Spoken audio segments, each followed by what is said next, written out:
Before attempting a floor safe installation, be sure there are no plumbing pipes or electrical conduit under the cement floor you'll be jackhammering through. Hey, I'm Rob with Liberty Locksmiths. Today we're going to install a floor safe, the Hollon B-2500. Outline it, and then come about 2 inches off and outline that, and that's where you're going to start to cut the hole. And the way you cut the hole is from a jackhammer. A lot easier just a round one. What I like to do to start is to partition the floor with multiple holes, especially in the corners, so that when you start chipping, you're going to come through and have a straighter line. And there's going to be a bunch of holes.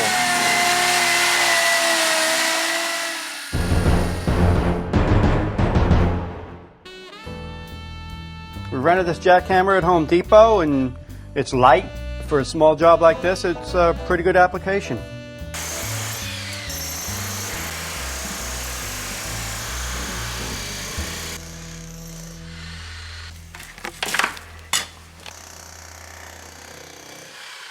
All right, so here's a good tip. Get a piece of plywood. Make the total length from here to here the exact depth of your safe with your top on. Then you don't have to keep digging out and using a tape measure. You can just lay it in there and you know your depth. And you can also use it as a screed. And I can see now I do have some more digging to do. But that's a lot easier than using a tape measure. Take a couple of bricks or pavers and then set them down in the bottom, and then use your template to make sure it's at the right depth. This way, when you pour your first layer of cement down on the bottom, you level it off to the top of the brick, and then it's less likely that your safe is going to sink, so that you have something solid for it to sit on, like a little foundation. Okay, it's time to mix some cement. I cover myself up with plastic because when you do it with a paddle like this, it splashes around and you're going to get splashed on, and it's just easier not to be so wet.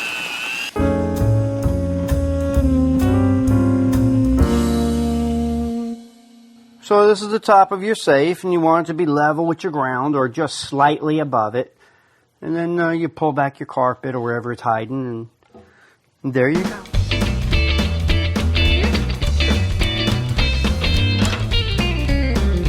Yeah, we take the top down so you don't get cement in the safe. Mix your cement up a little wet.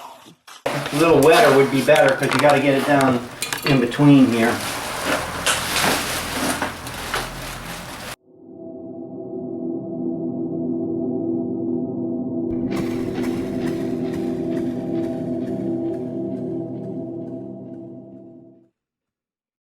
So this particular safe, and almost any safe on average, is going to take at least 3.5, maybe even 4 hours. This one took 4. It actually is a job to get it all out, get it in the ground, mix your cement, 1 bucket at a time because you're in a house. Pour it around, and then, you know, it looks like a mess right now, but as it cures, you're going to work it with a sponge and smooth it out. And then in a few days, take your top off and you'll be ready to go. A safe in the floor is 100% fireproof at any temperature. It's hidden. It's the most burglary resistant safe you can have. It's definitely the way to have a safe. And everything you put in it in a Ziploc bag, and then double Ziploc it. Because if you happen to have a flood, the water's going to go in there and it's going to fill it up, and everything in there is going to get water damaged or ruined. But if you got in Ziploc bags, you're covered.